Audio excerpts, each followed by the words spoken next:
The other day, a package arrived in the post, and inside was a book that I haven't seen in almost 25 years. The moment I picked it up, I was instantly 14 again, remembering library trips, sleepovers, staying up late reading slightly terrifying teen thrillers. That one book sent me down a rabbit hole, and now I have started rebuilding my entire 90s teenage bookshelf. And honestly, it has been the coziest, most emotional little journey. So today I thought I would share the 90s teen books I have been repurchasing and why they still have such a hold on my heart. So, if you were a teen girl in the 90s, I have a feeling some of these are going to unlock core memories.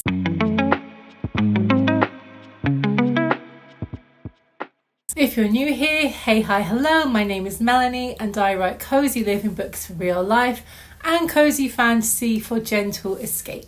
Before we get into the stack, I want to talk about why I started doing this at all. Because on the surface, it looks like I'm just buying old paperbacks. But I think a lot of us reach a point where we feel this quiet pull back toward things that made us who we are. If you've watched my recent I spent a day creating like it was the 90s video, you'll know that I have been on an analog nostalgia journey lately, ever since the start of the year.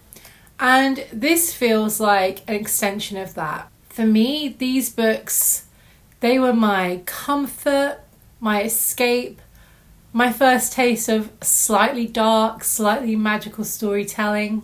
And as someone who now writes cozy fantasy, I can see their fingerprints everywhere in my reading life. There is something so grounding about holding the exact edition that you remember. The covers, the slightly yellowed pages, that very specific 90s font, the form in the back that you sent away to the publisher to buy more books from that series. It does something to your nervous system. So let's start with the witchy corner of my stack. Recently, I repurchased 2 of the Charmed TV series tie-in books, The Crimson Spell and Merlin's Legacy. These were both published in 1999, so the very tail end of the decade. But given that the show came out in 1998, that makes sense. TV book tie-ins were huge in the 90s and the early noughties. I've seen them for Charmed, Sabrina, Buffy, the Olsen twin shows. They were a huge moneymaker and merchandising opportunity back in the days of network television.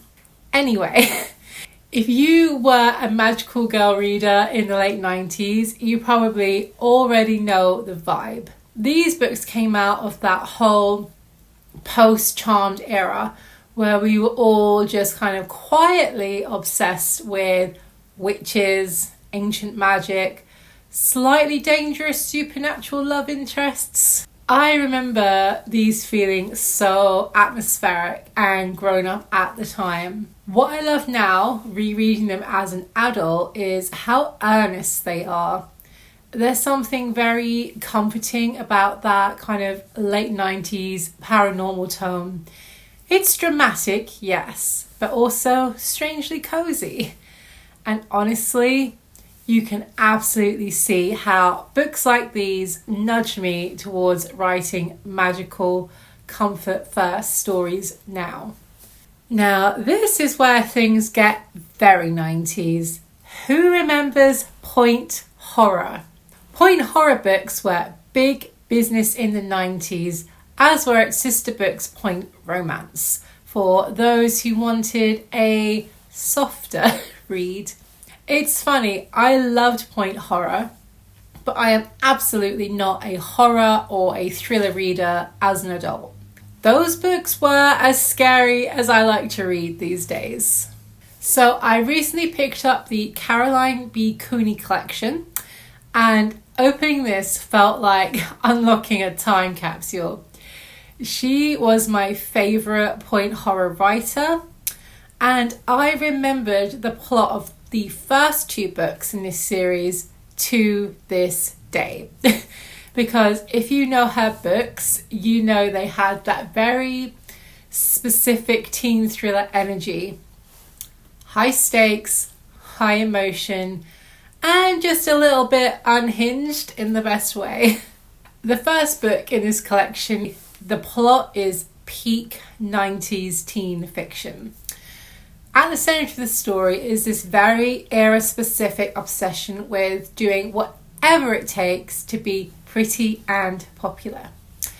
And I don't mean casually. I mean that intense, slightly dark 90s narrative where beauty and popularity are treated like the ultimate currency, the thing that will fix everything. Reading it now as an adult is fascinating because you can really see the cultural moment that it came from. There was so much pressure in teen media back then around fitting in, being chosen, being seen as beautiful. And books like this captured the anxiety in such a dramatic, almost gothic way. It's honestly part of why these stories were so compelling at that time. They took those very real teenage fears and just turned up the volume all the way. I have to say though that book 3 in this collection was my least favourite because it was about taking down the vampire, and I don't know, I wasn't ready for him to go.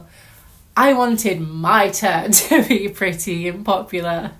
If you want to check out these and other point horror books, several titles are available in Kindle Unlimited, and all of them are in ebook format. So if you're not fussed about owning them in paperback, you can head on over and read them in ebook. I've also been rebuying the Nightmare Hall series.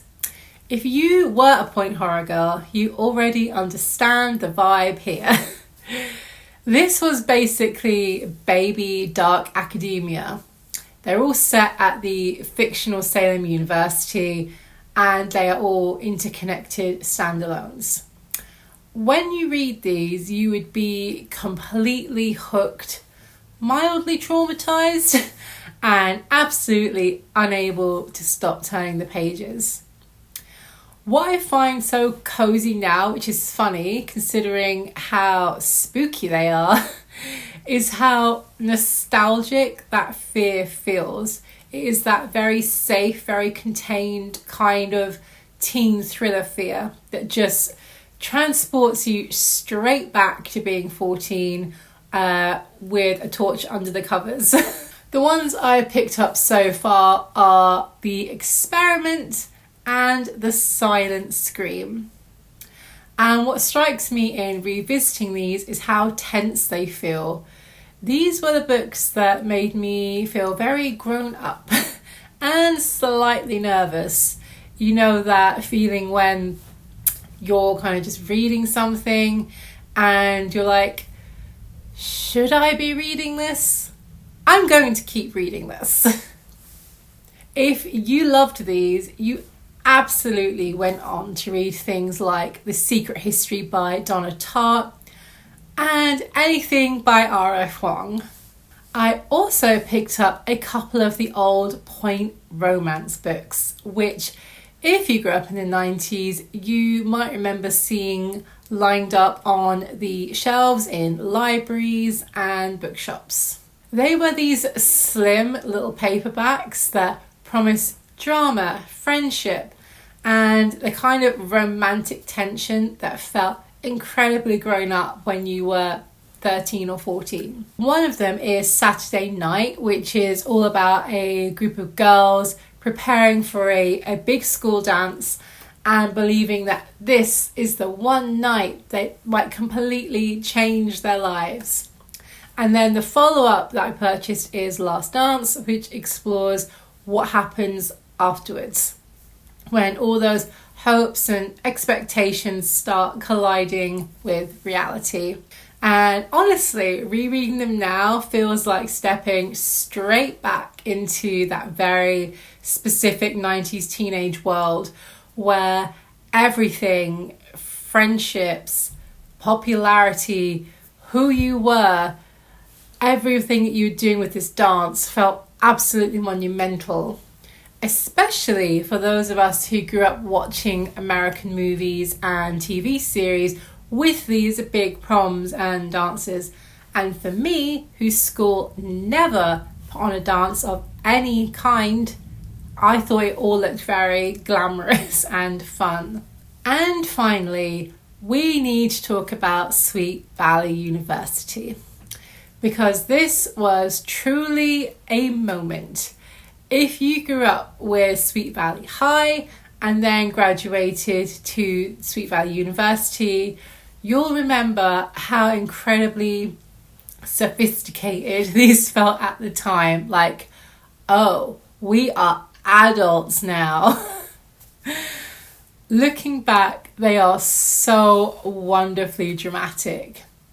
But there is something undeniably comforting about returning to these familiar characters and that very glossy 90s college world. It is pure nostalgia in paperback form.